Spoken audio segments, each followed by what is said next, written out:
Angel one like subscribe और bell घंटी बजाना ना भूलना।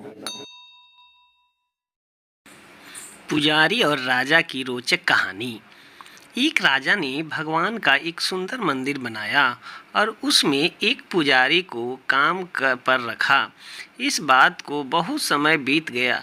अब राजा भी बूढ़ा हो गया था, लेकिन राजा का एक नियम था कि वह हर सुबह अपने सैनिक के साथ फूलों की माला भेजेगा और पुजारी उस माला को भगवान कृष्ण को चढ़ाता था। इसके बाद जब राजा भगवान ने दर्शन के लिए आता तो पंडित जी भगवान के गले से माला उतार कर राजा के गले में डाल देते। यह लगभग रोज की बात थी। पुजारी बूढ़ा हो रहा था और राजा भी बूढ़ा हो रहा था। एक दिन राजा की तबीयत खराब होने पर राजा ने सिपाही के हाथों पुष्प माला भेजी और सिपाहियों से कहा कि पंडित जी को कह देना कि आज हमारी तबीयत ठीक नहीं है, आज हमारा इंतज़ार ना करें क्योंकि हम आज नहीं आ पाएंगे। फिर सिपाही ने जाकर पुजारी को पुष्पमाला दी और पंडित जी को सारी बात कह बताई। पंडित जी ने श्री कृष्ण को पुष्पमाला अर्पित की तो पंडित जी ने सोचा कि इतने वर्ष हो गए हैं, भगवान का यह हार हमेशा राजाओं ने पहना है, लेकिन मैंने खुद आज तक इसे कभी नहीं पहना है, तो आज इतने वर्ष के बाद मुझे भगवान के इस हार को धारण करने का अवसर मिला है। यह निश्चित रूप से भगवान की इच्छा है, इसलिए यह परंपरा थी कि भगवान के उस हार को कैसे छोड़ देंगे। इसलिए इस बार पंडित जी ने वह हार अपने गले में डाल दिया। तभी सिपाही दौड़ता हुआ आया और बोला कि राजा साहब मंदिर आ रहे हैं, क्योंकि वहाँ महाराज की तबीयत ठीक नहीं है। आप सारी तैयारी करके रखें। इतने सालों से चली आ रही परंपरा को राजा तोड़ना नहीं चाहता था, इसलिए वह मंदिर आने लगा। पंडित जी ने तुरंत गले से हार उतार कर भगवान को अर्पण कर दिया। पंडित जी ने क्या भूल की समझ नहीं आया। पंडित जी ने सोचा कि यदि राजा को पता चल गया तो वे उसे दंड देंगे।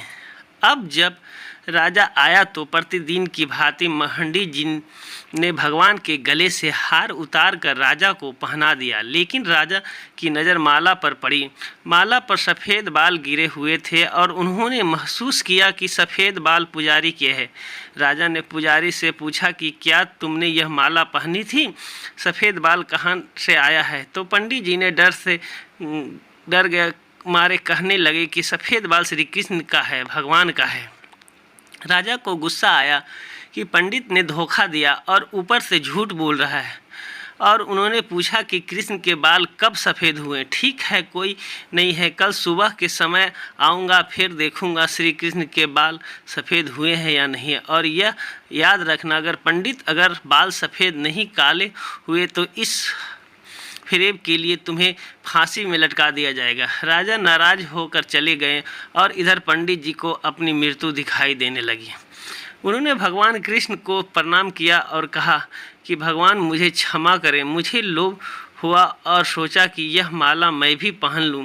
भगवान मुझे बचा लो, नहीं तो कल मैं निश्चित रूप से राजा के हाथों मारा जाऊंगा। पंडित जी पूरी रात भगवान की प्रार्थना करता रहा, रोता रहा। अगली सुबह राजा श्रृंगार के समय आया और राजा ने पंडित से कहा कि पंडित मुकुट उतार दे, मैं बाके बिहारी के बाल देखना चाहता हूँ। पंडित जी ने घबरा कर मुकुट उतार दिया और मुकुट उतारते ही राजा के होश उड़ गए। कृष्ण की मूर्ति में सफ़ेद बाल थे, लेकिन राजा को लगा कि पुजारी फिर से चालाकी कर रहा है। क्या उतारने जान बचाने के लिए उसने बाल रंगे थे, इसलिए उसने जांच करने के लिए बाल तोड़ना शुरू कर दिया, और जैसे ही राजा ने बाल उखाड़ने मूर्ति से खून निकलने लगा। यह देखकर राजा भगवान के चरणों में गिर गया और क्षमा मांगने लगा। भगवान मुझे क्षमा करो, मैंने बहुत बड़ा पाप किया है, मैं सही और गलत में भूल कर संदेह ना अंधा हो गया हूँ।